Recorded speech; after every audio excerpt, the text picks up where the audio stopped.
others, how can we apologize and make it right with someone when we mess up and lose it and shout? What about when we place negative labels on someone? How can we restore the broken relationship and rebuild trust? You're listening to the Renewed Mama Podcast. I'm Kimberly Mutar, and I help mamas like you stay renewed. As your host, my mission is simple. I help you renew your thoughts that are on repeat while you wash dishes or fold laundry. I help you renew the words you say to yourself and to your children when it's the best day ever and when it spirals into chaos, temper tantrums, and sibling fights. I'm your coach, helping you to renew how you respond so that you keep showing up as the mama you want to be. Why do we give negative labels to our children or students? Why do we get into arguments and strife with family members? Why do people annoy us or our children frustrate us?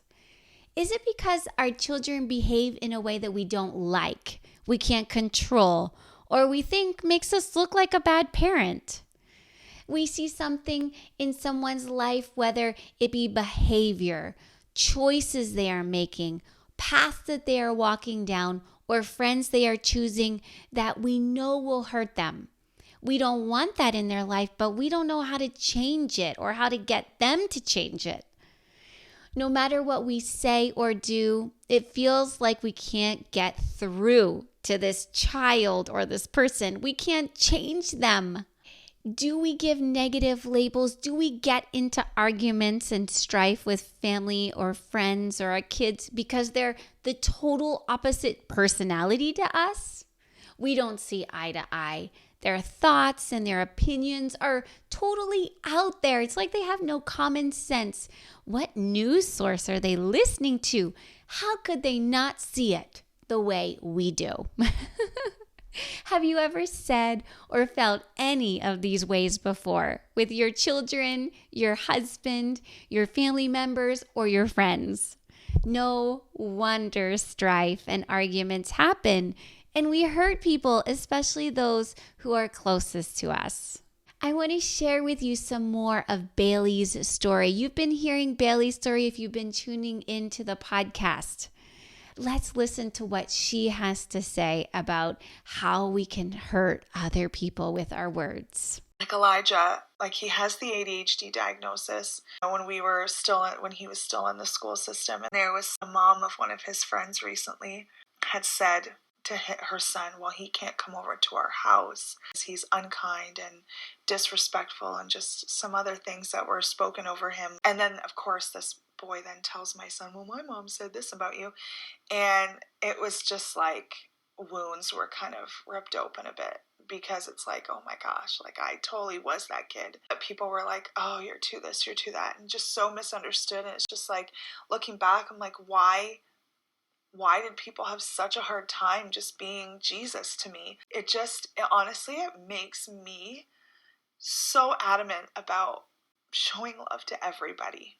Every single person, speaking love over them and life and truth. In my conversation with Bailey that's coming up next, episode 88 on Thursday, she shared something that goes right along with fear. And I just want to share that here because it fits so perfectly. You made the comment, you would wonder, why can't people be Jesus to me? And what would have been being Jesus to you look like from young Bailey's perspective and as an adult Bailey? Tell us, we want to do better for our kids. So what does that mean to you? Why can't people be Jesus to me? What are we missing about being Jesus to people? I think it depends on who you're talking about.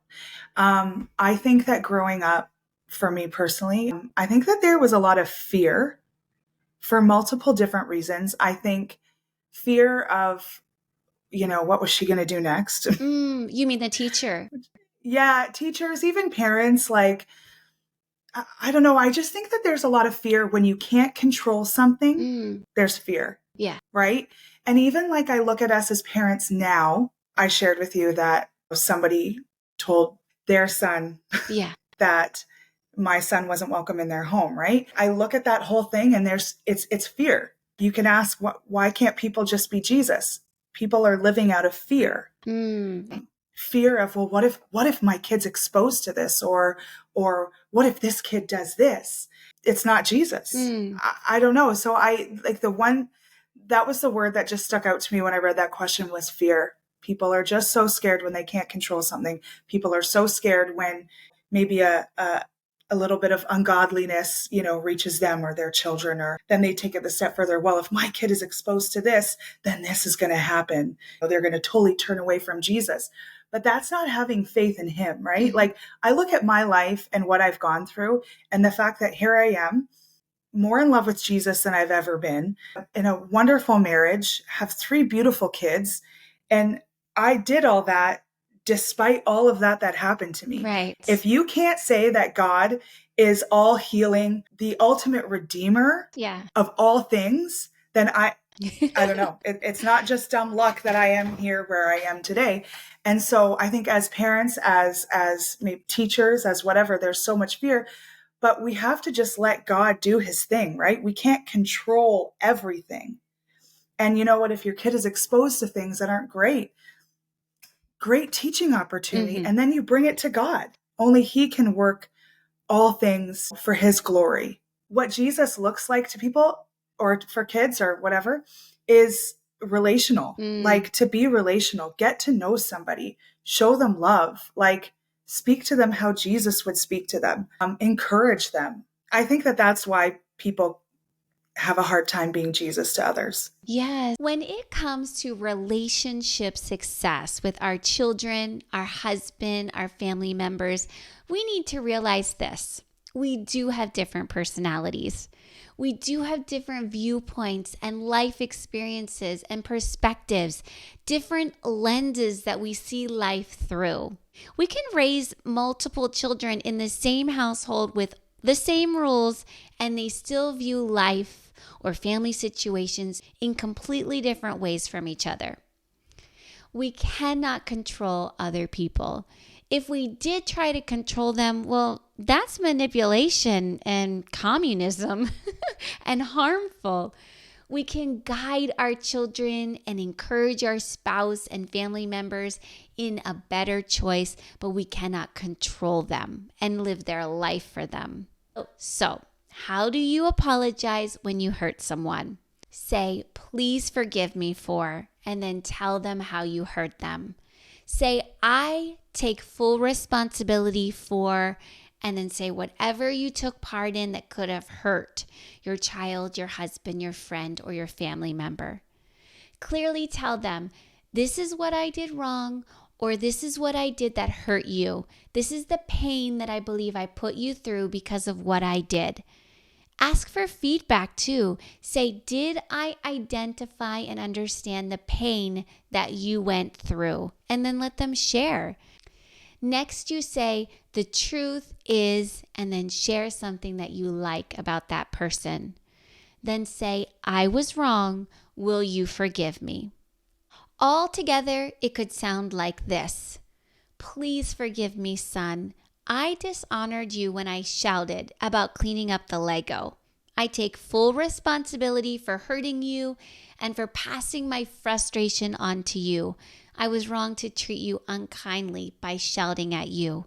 Will you forgive me? You can go deeper by asking, how did you feel when I shouted at you? So that you can understand their heart and how they felt, and if there is more there that needs to be forgiven. Be sure to express your sincere desire and intention to change your behavior and to not bring the same pain into the relationship in the future. And then follow through with diligent effort to make the change. I mean, we're human. It takes intention to change a default response or a habit, but make that effort. You want your words to count to your children and to your husband or a family member. If you don't work to change, you will only disappoint them again and betray their trust in you. Isn't this good? I mean, humbling ourselves and asking for forgiveness is the greatest step toward restoring a hurt relationship. How have you seen asking for forgiveness restore a broken relationship in your life? Tell me in the comments. Now, do you want some more great relationship advice? Let me tell you some. Don't attack the other person. Watch your words.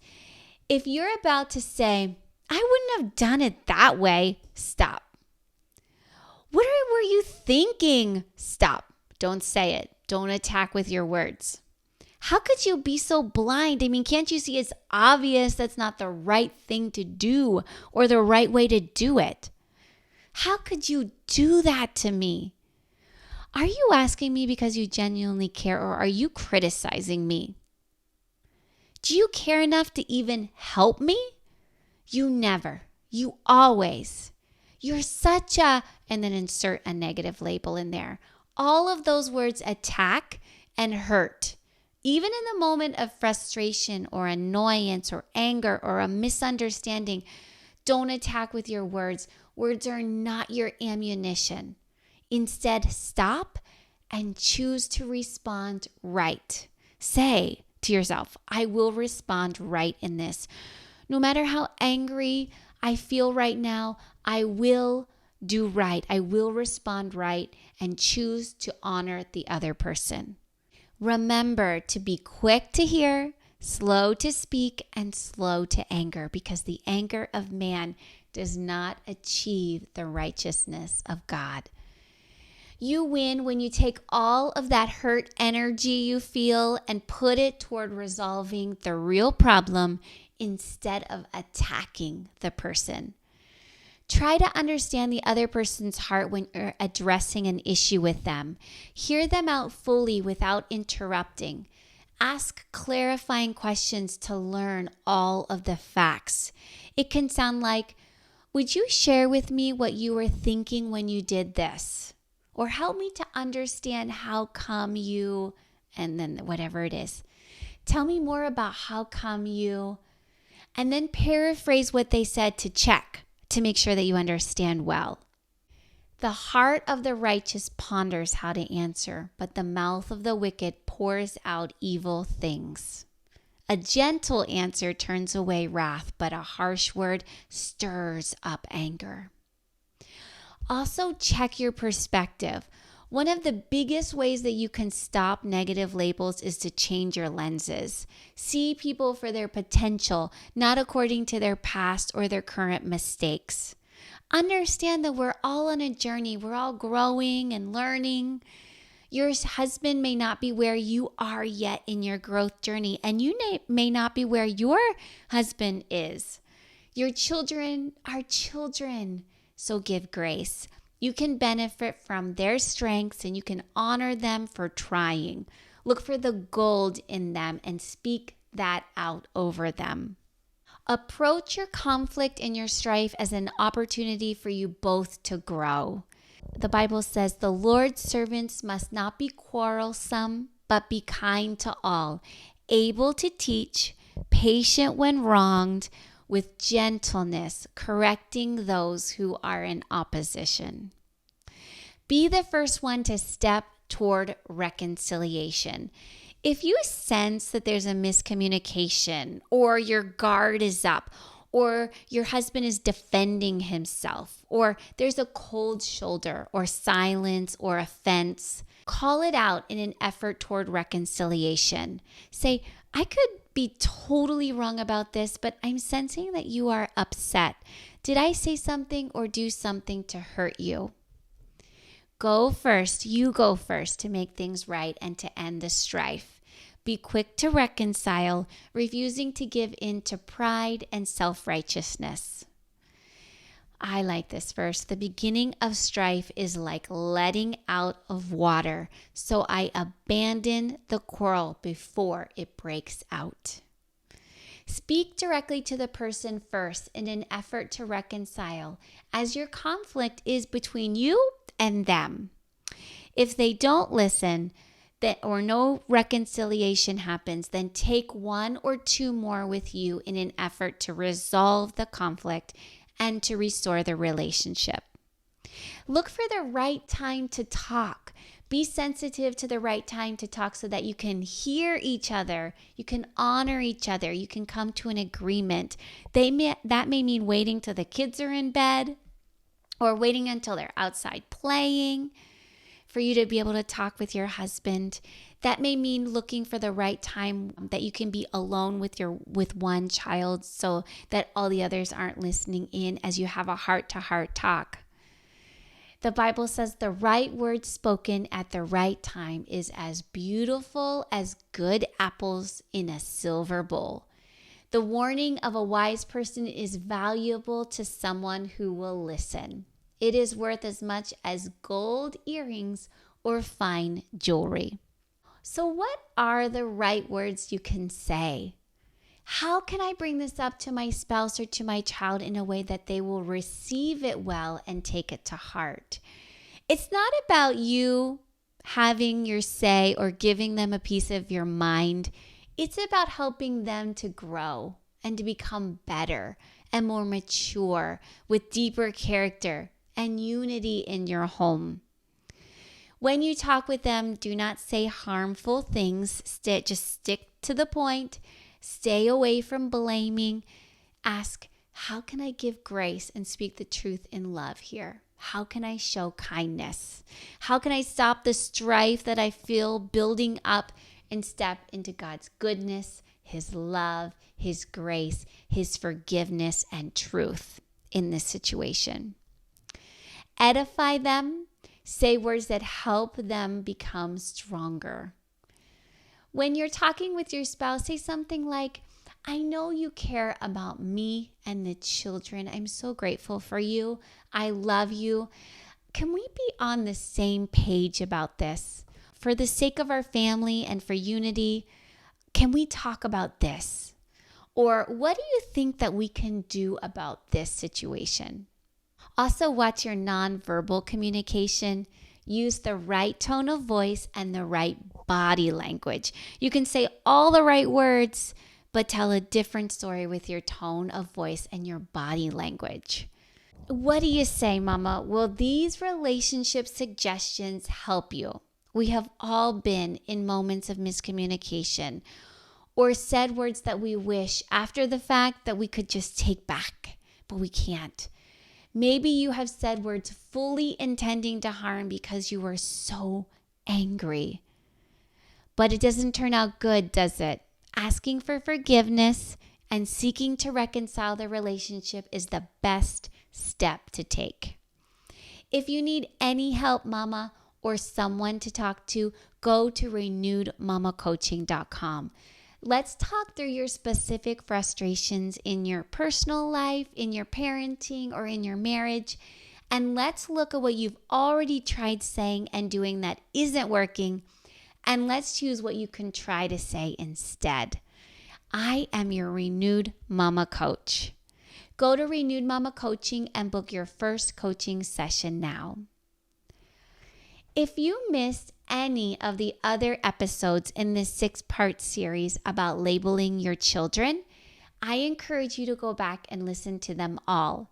Episode 83, we first heard Bailey's story about negative labels, the negative labels that hurt her as a child. Episode 84, we talked about positive labels and how they can help or hurt your children. Episode 85, we renewed our mind to what God says about us because, as Bailey said, life is miserable living by what others say about you instead of what God says about you. Episode 86, we talked about what you can do if your child is being bullied by a teacher. This is episode 87. And in episode 88, Bailey will share more of her story. It really is a fantastic conversation. All of the links for these episodes are in the show notes. Just listen away, Mama.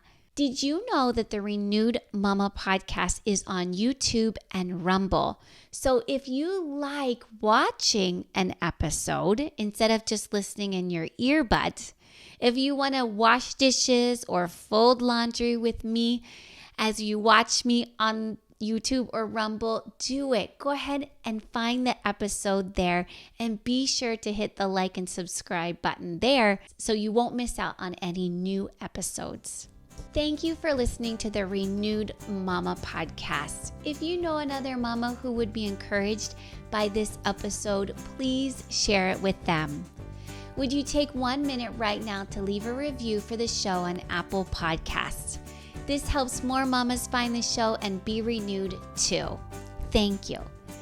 I appreciate you, Mama. I care about you so much. Your mama success, your parenting success, the abundant life you have with your husband and children mean everything to me. I am here for you. For more resources, visit the Renewed Mama podcast, Renewed Mama Coaching, Speak Life Badges, and Austin's Kids Club.